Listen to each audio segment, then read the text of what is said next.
Autolite and its 96,000 dealers bring you Miss Deborah Carr in a story based on fact. Tonight's presentation of Suspense.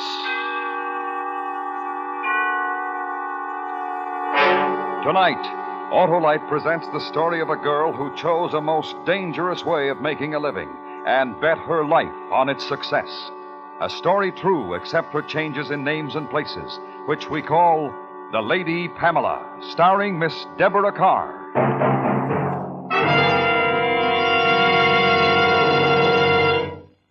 This is Harlow Wilcox. I was visiting Sam, my neighborhood Autolite spark plug dealer, the other day when his phone rang. Hello? Yes, sir. Uh-huh. Well, it may be spark plug trouble because spark plugs are the very heart of your car's ignition system. Better let me and my plug check indicator take a look. That's the exclusive Autolite plug check indicator, which instantly shows the exact condition of your spark plugs and whether they're right for your style of driving. Well, they may only need cleaning. But if new ones are needed, I'll install Autolite resistor or standard type spark plugs. They're world famous. Yes, sir. And when you replace worn-out spark plugs with ignition-engineered Autolite spark plugs, you get smoother performance, quick starts, and gas savings. You know our location, sir? Okay, see you soon. And friends, to quickly learn the location of your nearest Autolite spark plug dealer, just call Western Union by number and ask for Operator 25. And remember, from bumper to tail light, you're always right with Autolite. Deborah Carr is appearing by arrangement with Metro-Goldwyn-Mayer, producers of the Technicolor musical Singing in the Rain, starring Gene Kelly, Donald O'Connor, and Debbie Reynolds. And now, Autolite presents The Lady Pamela, starring Miss Deborah Carr, hoping once again to keep you in suspense.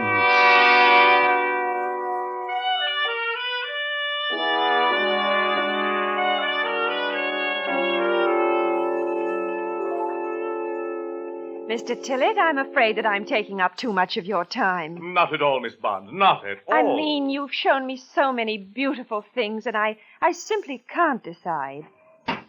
It's extremely naughty of you to have so many lovely... My dear lady, such jewels as these were made only to adorn one such as yourself. The afternoon is yours, and with it, my services. How sweet of you. Now, this is the tiara. Oh, it's perfectly... Mr. Tillett. I want you to notice the rubies here, and the exquisite workmanship of the filigree. I daren't ask. It's priceless, I know, but... $50,000. Oh, no, I've got to be sensible. It's quite out of the question. Now, what about the necklace? 24,000. The brooch and earrings? 18. Oh, they're adorable. And the diamond? 14,000 for you, Miss Bond. I should really close my eyes. I'm sorry, gentlemen. Oh. Keep your hands on the velvet, friend, and nobody's going to get hurt. You, lady, just sit there and don't open your mouth or I'll close it for you. This is... Hold up. We'll take that, please. Don't you dare touch me. I'll... Oh! Okay. Thanks for everything. So long.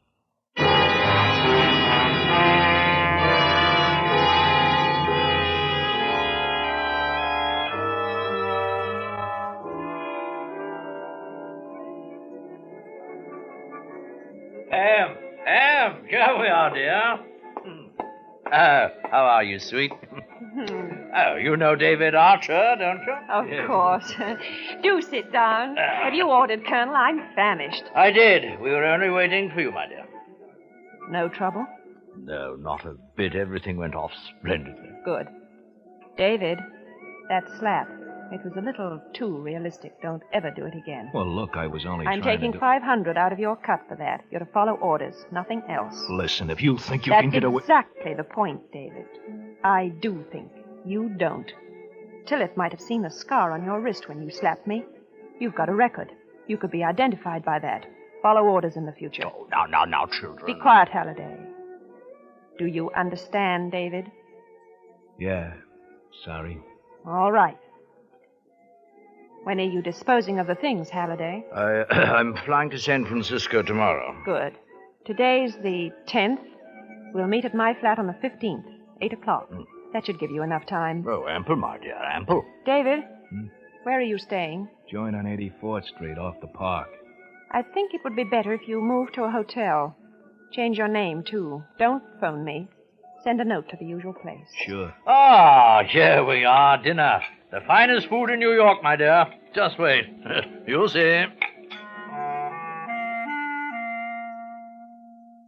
We had done much better than I thought we would, although I didn't expect Halliday to sell for more than $40,000 in San Francisco. I remember, as I brushed my hair before going to bed that night, that I felt almost sorry for Mr. Tillett. But he was such an old roue. Next time, he'd know better. Wicked little eyes.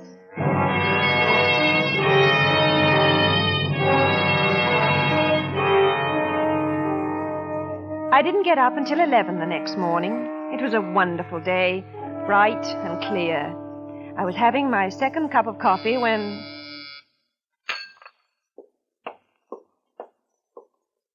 Yes? Police. Miss Barnes? Yes, just a moment. I'm awfully sorry. It's all right, Miss Barnes. May I come in? My name's Boland, robbery detail. Well, I suppose so. I think you might have telephoned first. Did you find the jewels? Not yet. I'd like to ask you a few questions. Oh, I thought I'd answered them all yesterday. No, miss. Oh. Would you like some coffee? No, thanks. Oh, please sit down. You make me feel awkward. I'm sorry. Now, Mr. Boland. You know a man named Archer, Miss Barnes? David Archer? No. No, I don't think so. He was picked up this morning. We think that he was one of the men in the robbery yesterday. Really? He was identified by a scar on his wrist. Mr. Tillett remembered it. Oh, how wonderful. But there were two men. Yes, we know. You're sure you don't know Archer? No, I'm positive I don't. You've never met him? No.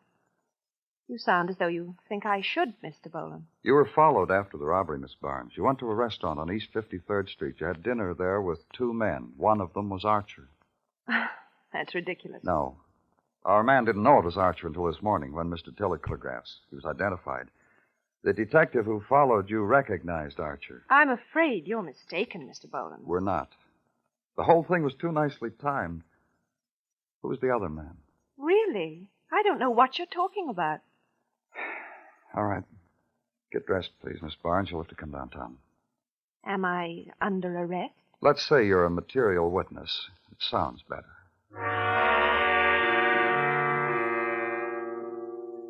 I don't think I was frightened. I was terribly annoyed, though. But at least they hadn't got Halliday. Mr. Boland questioned me in a dirty little office at police headquarters. He wasn't at all like a Scotland Yard man. He smoked, allowed me to smoke. His first name was Jack, and he was rather nice-looking. Name? Pamela Kittredge Barnes. Age? 24. Height and weight? 5'4", 119 pounds. Mm-hmm. Scars or marks? No. Nationality? British? Married? No. Previous convictions? None. You know we'll check with the other side on that. I imagine that you will.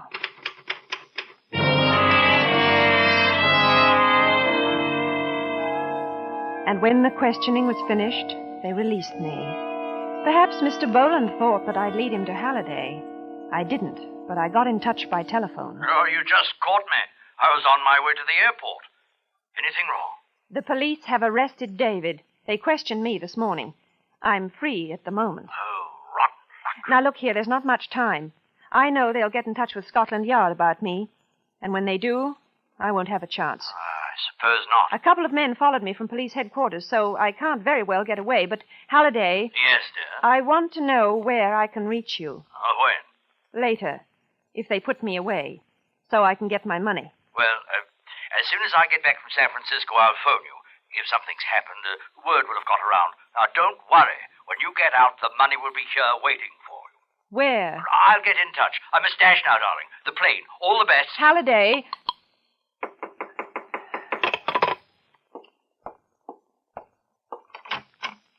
Good afternoon, Miss Barnes. Oh, Mr. Boland. I thought... We just received a cable from Scotland Yard about you. I'm afraid I'll have to ask you to pack your things. This time, you're arresting me, aren't you? That's right.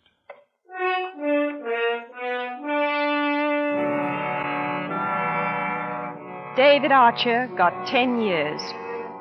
I spent 2 years, 9 months, and 14 days in prison. And I was nearly 27 when I went back to New York. The first thing I did was to get my hair done. Halliday hadn't been in touch with me, but I realized it might have been too dangerous. The police and the insurance company were still looking for the jewels. So I began to look for Halliday.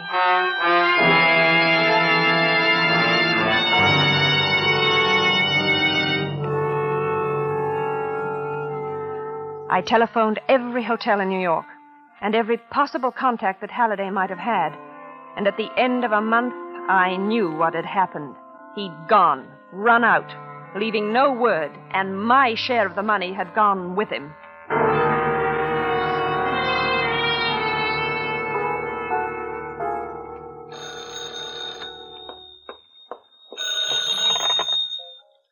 Hello? Miss Barnes? Yes? My name's Robert Wiley. I'm downstairs in the bar. I'd like to come up and talk to you for a few minutes. I don't think I... No, you don't know me, but I've heard about you. Oh? Some people have been saying that you're looking for somebody. People? Yeah. They say you're looking for someone called Halliday. Do they? Listen, I'm not a cop, if that's what you mean. Can I come up? I'm not in the habit of receiving strangers in my hotel room, Mr. Wiley. If you'll wait a few minutes, I'll come down. Okay, I'll wait for you here in the bar. What'll you be wearing? A gray tweed coat. Right. So long. Table over there, okay? Yes. You're English, aren't you? Yes? Yes, I thought so. How clever of you. You too? I was. What was it you wanted to see me about? A deal? What kind of a deal? I'll sell you Colonel Halliday. You know where he is? That's right. I haven't any money. But you will have when you find Halliday. Who told you about me? About Halliday? Halliday? I've been working for him. At least I was up until a couple of weeks ago. We didn't agree on a couple of things, and he ended up double-crossing me. How much do you want? 50-50. Partners. Too much, Mr. Wiley. Much too much. I don't think so. Halliday's a big shot now. You're going to need help. You couldn't do it without me. Did he tell you how much he got for the job? 50,000. Oh. Now, what do you say? All right. Where is he? Partners? Yes.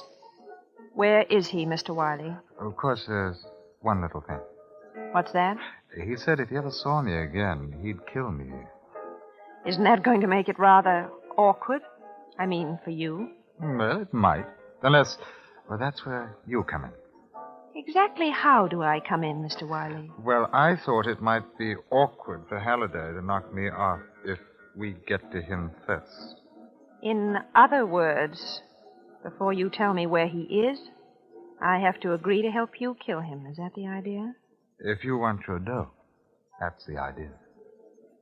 I want my dough, Mr. Wiley. Where is he?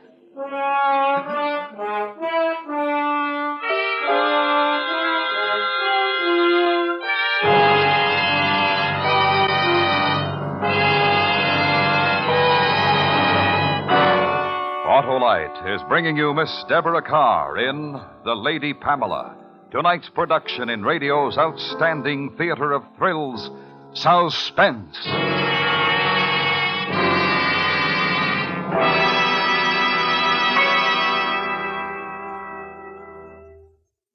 Hey, Sam, you really go for the exclusive Autolite plug check indicator, eh? Sure do, Mr. Wilcox. It's a quick, sure check on the exact condition of your car's spark plugs.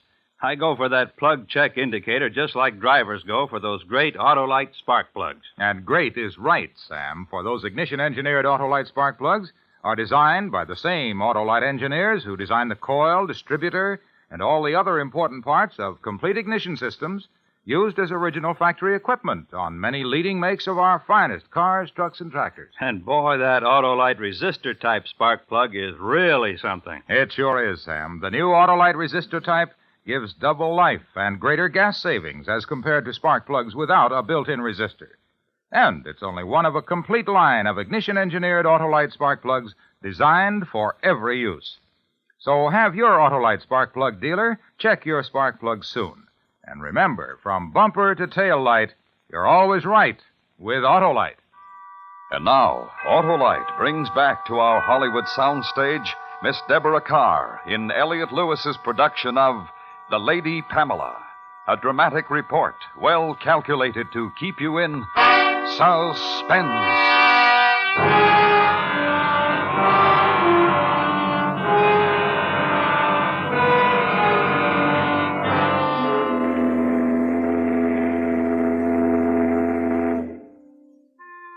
Halliday was in London, and a week after our meeting, Robert Wiley and I booked passage on the first steamer. It was the second day of our departure. I remember the night, lovely and clear. Wiley had gone to buy a packet of cigarettes. I was leaning over the rail, watching the flashes of phosphorus, and the water was endless. You want to be careful leaning over the rail like that. It's beautiful. Well, I wouldn't want to be in it. Can't you swim, Mr. Wiley? Oh, listen, now let's forget that Wiley stuff. Bob, okay? Okay. How did a girl like you get mixed up with Halliday? I wasn't mixed up with him. He was mixed up with me. There's a difference, you know. He worked for you? That's right. Are you kidding? Not at all. Why should I? Well, from what he says, you were the front girl, and he worked out the deal. The Colonel used to be an actor. I don't think he can bear second billing. Oh, you're quite a girl. And are you quite a boy? I've been told. I say, why? I know you feel that because you're a man, you have to behave like one, but don't ever do that again. Oh, I don't get I your... have no intention of letting you.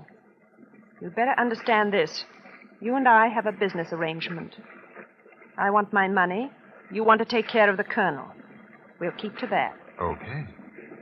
Don't you ever relax? I relaxed for 2 years, 9 months, and 14 days in prison. I feel like working now.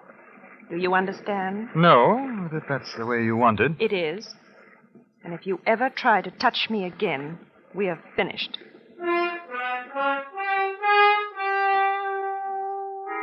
Three days later, we were in London. We found a nondescript hotel in Chelsea and lay doggo for a time. It wasn't going to be easy. The Colonel was a very top dog in black market, and we both knew that if he ever found out that Wiley was in England, there'd be trouble. It was Wiley's idea that I go to see him in his flat, but I thought an accidental meeting would be better, and so we planned it that way. I bumped into the Colonel at Piccadilly Circus. Oh, I beg your pardon. I'm so sorry. Pam, I say it is you. Colonel, I'd no idea. Jeffrey, this is marvelous. I mean, absolutely marvelous. How long have you been over here? Only a few weeks. Oh, marvelous. Oh, you're lovely as ever, lovely. Look here, could we have a cocktail together? Talk over old times? Oh, I'd love to. Oh, marvelous. How about Scots? They know me there.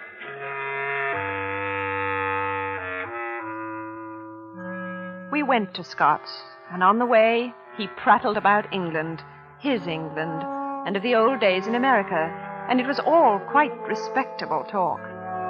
The Colonel was a striking man, wore his clothes beautifully, and walked with the carriage you'd expect from a man who looked like that. They knew him very well in the restaurant. I began to see that this was not the same Halliday I had known 3 years before.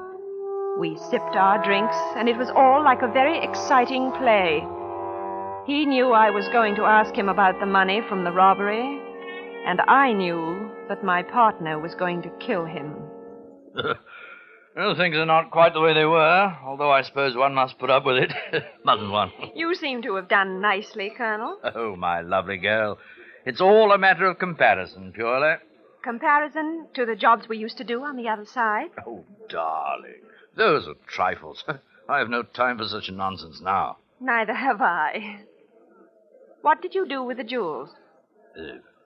Jewel? Yes. The ones we got from Tillett's. Remember? You went to San Francisco. By Jove, of course. What a marvelous memory you have. It's marvelous. Isn't it? Yes. It's rather a bad show, I'm afraid. I was hijacked, as our American cousin so quaintly put it. Who did it? I don't know. It happened in San Francisco. Oh. Yes. And then when I heard what had happened to you and Archer, I gave up and came home to England. You were awfully lucky, weren't you? Oh, not really. Now, it's strange because I heard that you got $50,000 in San Francisco. No. Yes. Rot. Who said so? Wiley. Robert Wiley. Wiley? And who is Robert Wiley? Oh, what's the use of all that, Colonel? You know very well. As a matter of fact, I haven't the slightest idea of what you're talking about. I gather that I'm supposed to be on close terms with this Wiley chap. That's right. I see. Well, you can only believe one of us, can't you? And I tell you, I've never even heard of the man. I do know you better than I know him, Colonel.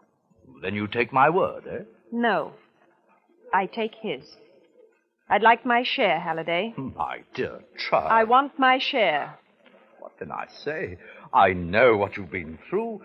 I think of poor Archer still incarcerated, but on my word of honor, Pam, I didn't get a brass farthing. I want my money now. Oh, Pam, you're too marvelous. I mean it.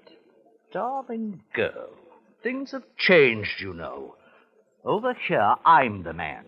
I don't take orders anymore. And if I did, it wouldn't be from a woman. Certainly not from you, Pam.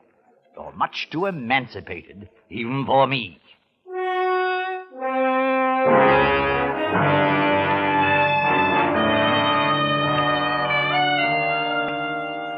I think I would have killed him then, in Scott's. If I'd had a gun or a knife, I would have killed him. And as I walked to the underground station, I did something I can never remember having done before. I cried.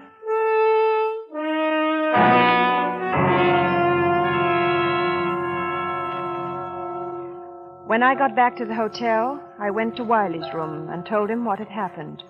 We were agreed we would have to work fast. And so that night we went to Halliday's flat. Who is it? Pam, may I speak to you for a minute? Oh, darling. Oh, Hello, Colonel. dear girl, how are you? Come in. Thanks. Oh, twice in one day. You surprised me, Pam. But then you always did. Do sit down, won't you? And your young man? Drinks? No, thank you. Well, then, what shall we talk about?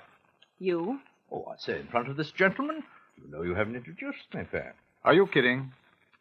I never kid. You're a rotten liar. I may be, but I should still like to know. Oh, this must be, Robert Wiley. Am I right? There's not much point to this. No. I want my money, Halliday. Of course. And what do you want, Wiley? Never mind. This is almost funny, Pam.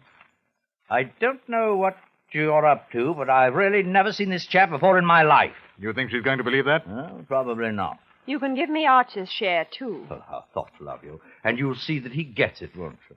Yes. Come on, the money. Oh, yes. Tell me, Wiley, where did we know each other? When? What do you think you're going to do? Play me off against her? No, not at all. I'm just interested. Colonel, Yes, sir? when you open the safe, please be careful. Oh. A gun now, eh? Yes. Put it away. It's my gun. Huh. I underestimated you, my dear. I shouldn't have done that. Well, you'll have to take it in pounds, you know. That's all right. Poor Archer. I wonder if he'll look for you when he gets out. He might. Hurry up, please.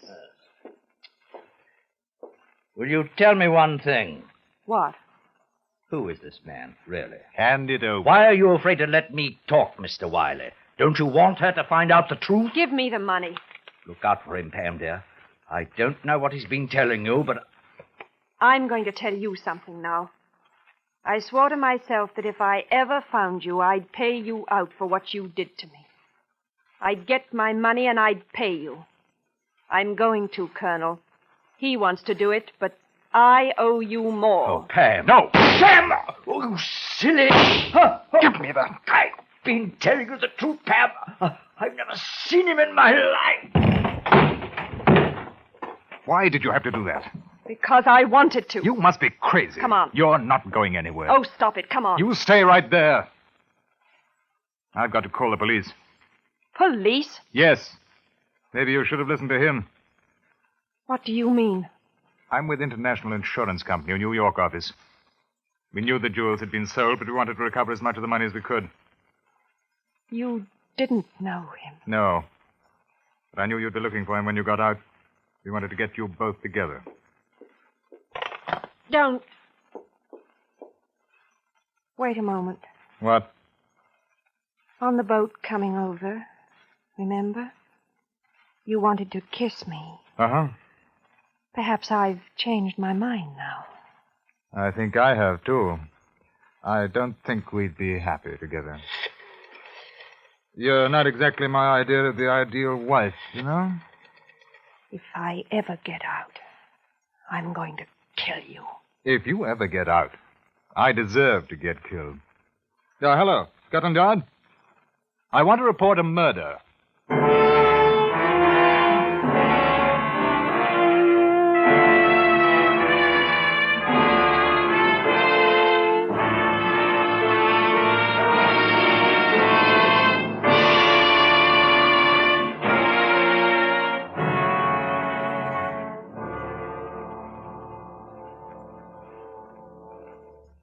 Suspense. A story based on fact, presented by Autolite. Tonight's star, Miss Deborah Carr. This is Harlow Wilcox speaking for Autolite, world's largest independent manufacturer of automotive electrical equipment.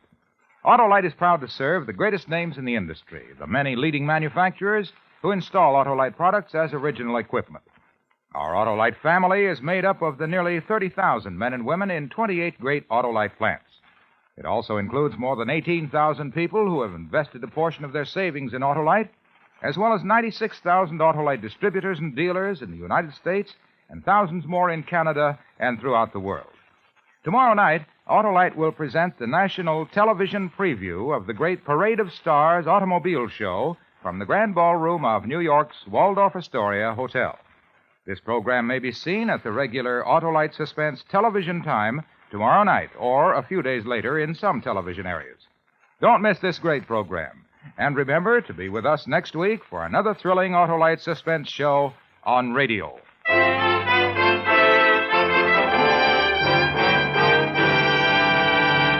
Next week on Suspense, our star will be Mr. Dan Duryea in a dramatization from your morning newspaper. The dramatic report of a cold-blooded killing and the awful consequences to its only witness. The story will be called Remember Me, and it will be heard on Suspense. The Lady Pamela was written for Suspense by Anthony Ellis.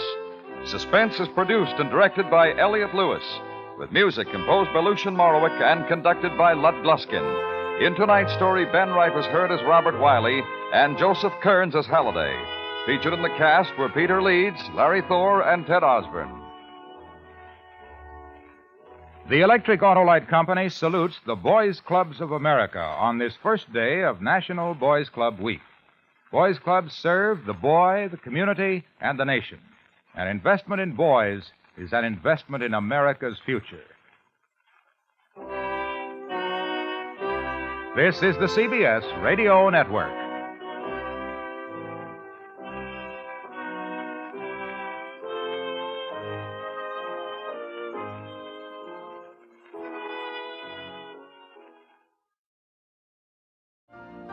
You've been listening to the OTR Gold Network. Find more classic radio at otrgold.com.